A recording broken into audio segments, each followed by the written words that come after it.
Assalamu alaikum, avec vous Madame Dirka Yurkia. Donc, dans cette vidéo, on va aborder les techniques, bien les concepts de récurrence et de raisonnement par récurrence en mathématiques discrètes. Donc, on est dans le domaine des mathématiques discrètes et on va voir ces deux techniques qui sont très importantes et qui sont adaptées à la logique du raisonnement humain. Bien. Donc, le plan de la vidéo est le suivant. Premièrement, on va définir que veut dire la récurrence. Puis, que veut dire un raisonnement par récurrence. Bien sûr, c'est mathématiquement. Puis, on va donner un exemple.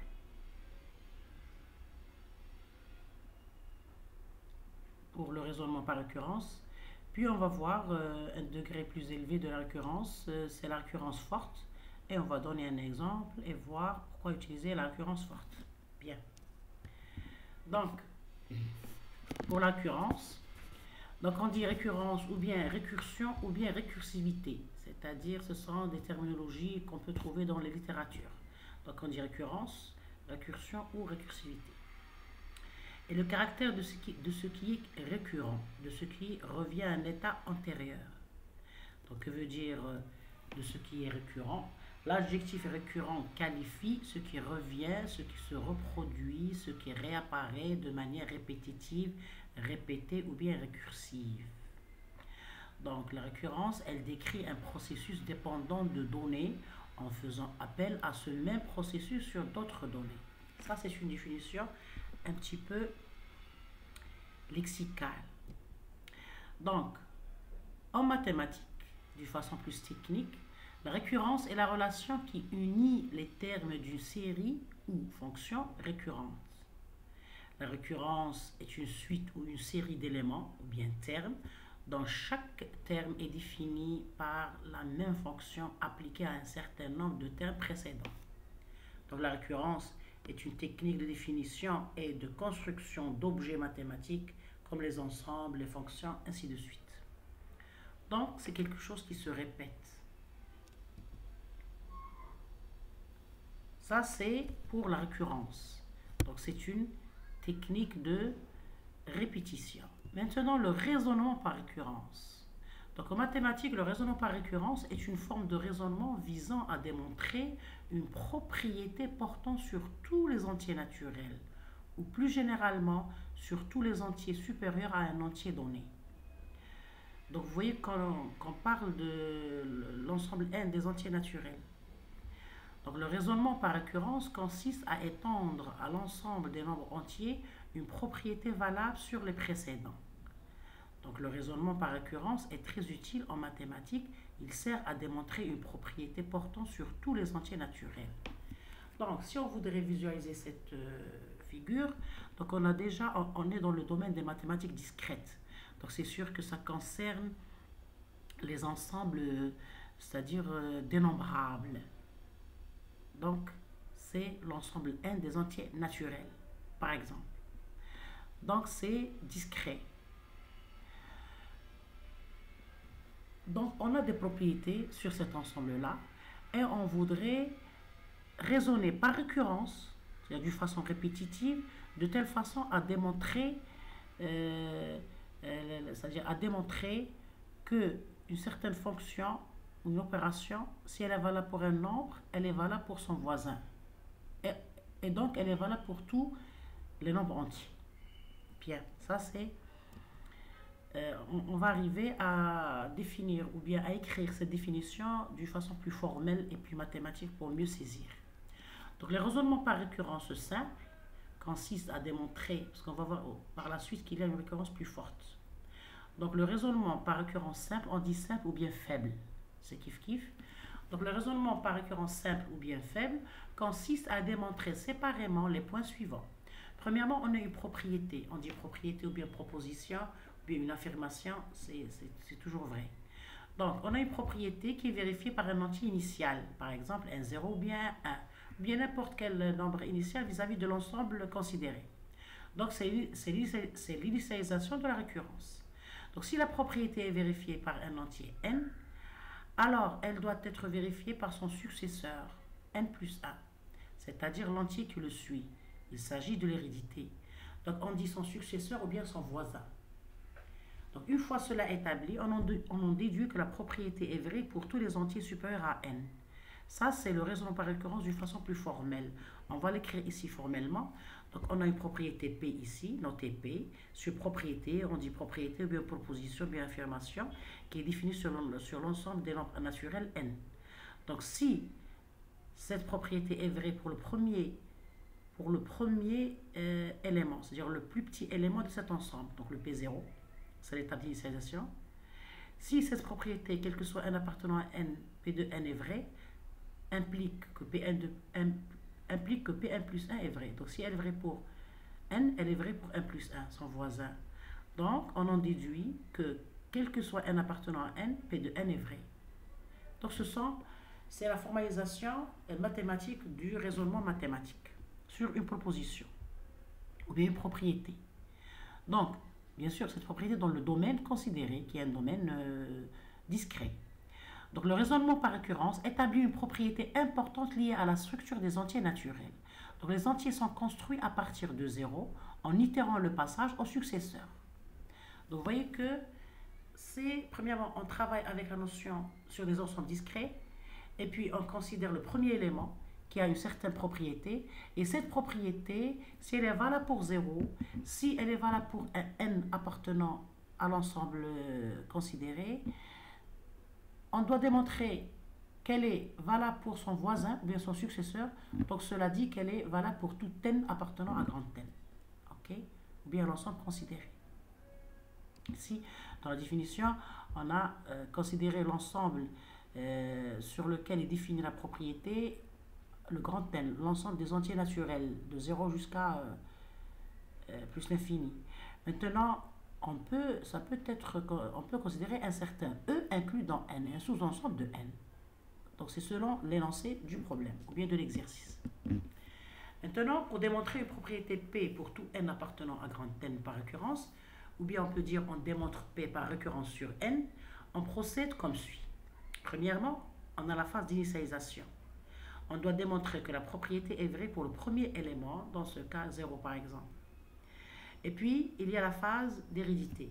On suppose que P de n est vrai, c'est-à-dire l'hypothèse de récurrence HR, c'est-à-dire abrégée à HR, ou l'hypothèse de base abrégée à HB.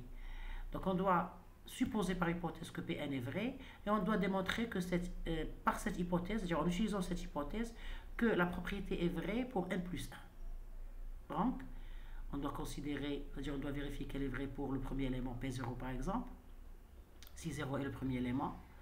Puis, on va considérer par hypothèse de récurrence que P de n est vrai pour n appartenant à n, et on doit démontrer que Pn plus 1 est vrai. Donc on conclut que la propriété est vraie pour 0, premier élément, et elle est héréditaire, elle est vraie pour son voisin n plus 1, donc elle est donc vraie pour tout n appartenant n. Ou formellement, on dit que P0 est vrai, et quel que soit n, P de n, c'est-à-dire P de n est vrai, implique P de n plus 1 est vrai. Donc, conclusion, quel que soit n appartenant à n, Pn est vrai. Ok? Donc ici,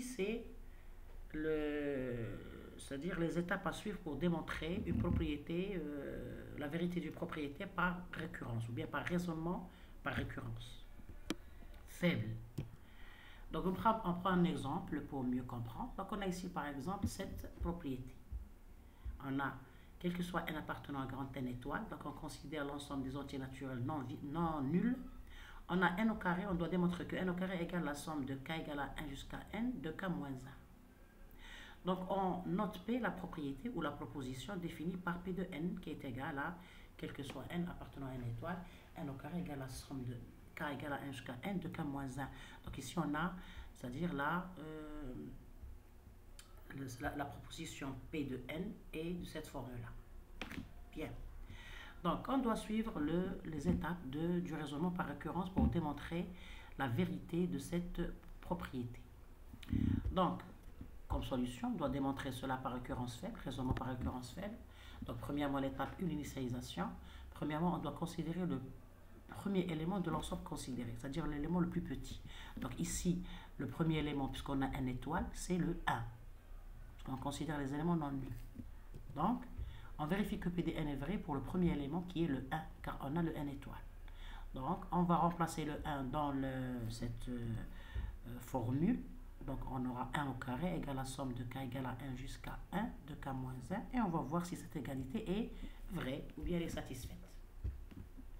Donc, on a 1 au carré égale à la somme de k égale à 1 jusqu'à 1 de k moins 1. Ce qui revient à écrire que 2 ici, puisqu'on a un seul 2k moins 1. Donc, 2 fois n plus 1 qui est 1. Donc, 2 fois 1 moins 1 est égal à 1. Donc, P de 1 est vrai parce qu'ici, on a le 2 moins 1 est égal à 1.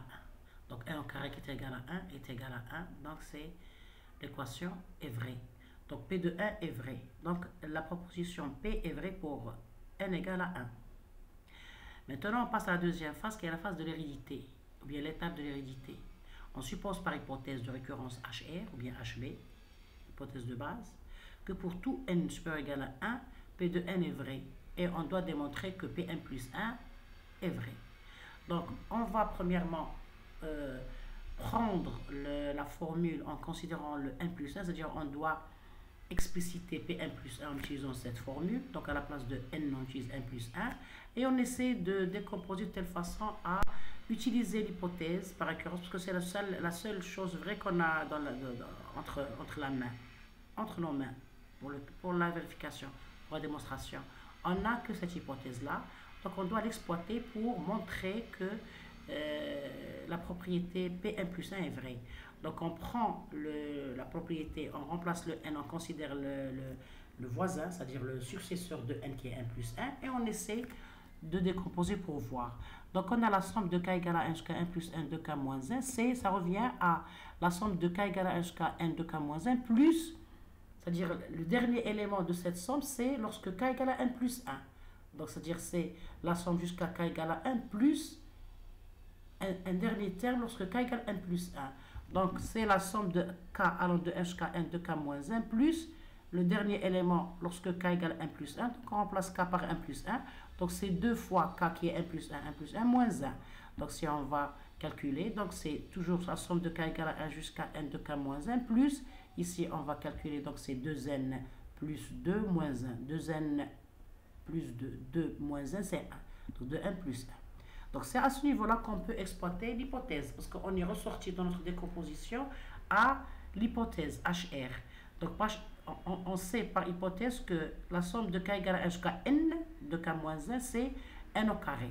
Donc, on va remplacer cette formule par n au carré, par hypothèse. Et on termine le deuxième terme, plus 2n plus 1. Donc, on est arrivé à une formule mathématique qui a la forme de a au carré plus 2ab plus b au carré. Avec le a, c'est le n, et le b, c'est le 1. Donc, ça peut s'écrire a plus b au carré. Donc, c'est n plus 1 au carré. Donc, c'est le deuxième terme considéré ici. Donc, ça revient à ici, au terme n au carré, lorsqu'on a le niveau n, le rang n. Donc, lorsqu'on est arrivé à démontrer cela pour le rang n plus 1. Donc, la somme de k égale à 1 n plus 1 de k moins 1 est égale à n plus 1 au carré. Par démonstration, ou bien par raisonnement par récurrence faible, bien sûr en exploitant l'hypothèse. Donc, puisqu'on a la propriété P est vraie pour le premier élément n égale à 1, et elle est vraie, puisqu'elle est vraie, c'est-à-dire en supposant qu'elle est vraie pour P de n, on est arrivé à montrer qu'elle est vraie pour son successeur n plus 1. Donc, on dit que la conclusion, quel que soit n appartenant à n étoile, puisque P de n est vrai, ça implique P de n plus 1 vrai. Donc, la propriété P est vraie au rang 1, c'est-à-dire l'élément initial, et se transmet du rang n au rang 1 plus 1, donc de l'élément n à son successeur ou bien son voisin 1 plus 1. Donc, elle est donc vraie pour tout n supérieur égal à 1. Donc, il faut que l'étudiant, c'est-à-dire, quelle que soit la complexité de la formule, mais de la propriété, il faut suivre les étapes de raisonnement par récurrence. Il faut bien décortiquer, c'est-à-dire, lorsqu'on remplace le n par 1 plus 1, il faut franchement bien savoir décomposer pour pouvoir exploiter ou bien utiliser l'hypothèse par récurrence.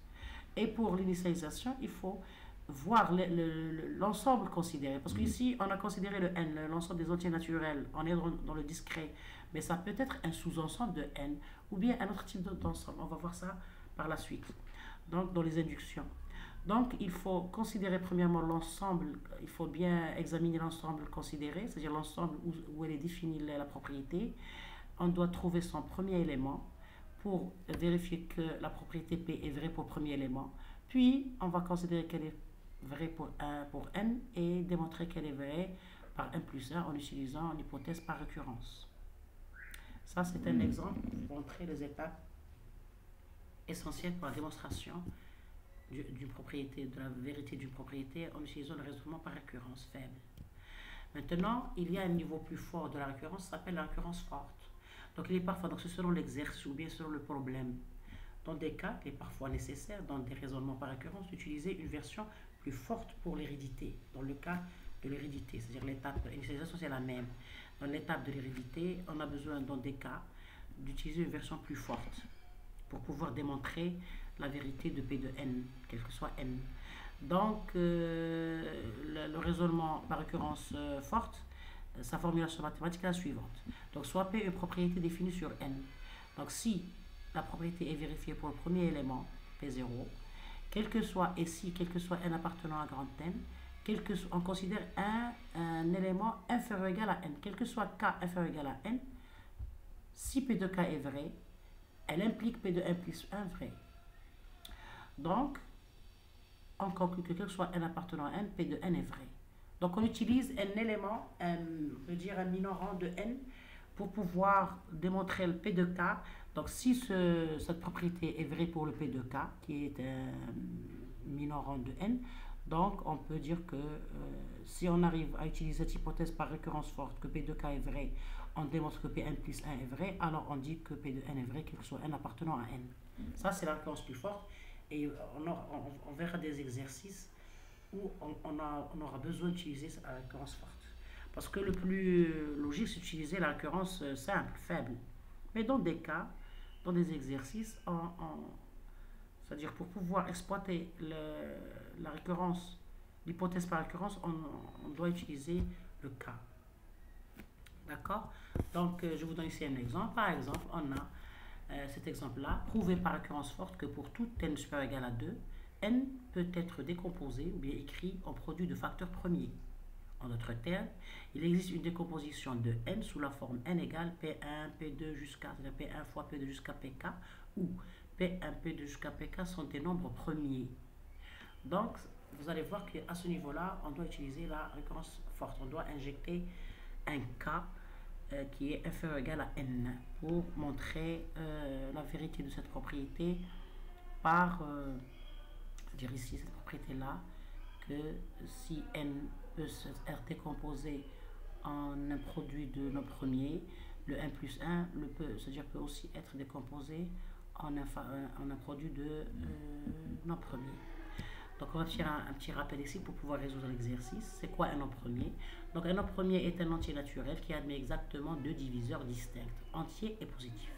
Le 1 est le nombre considéré lui-même. Ça, c'est un nombre premier.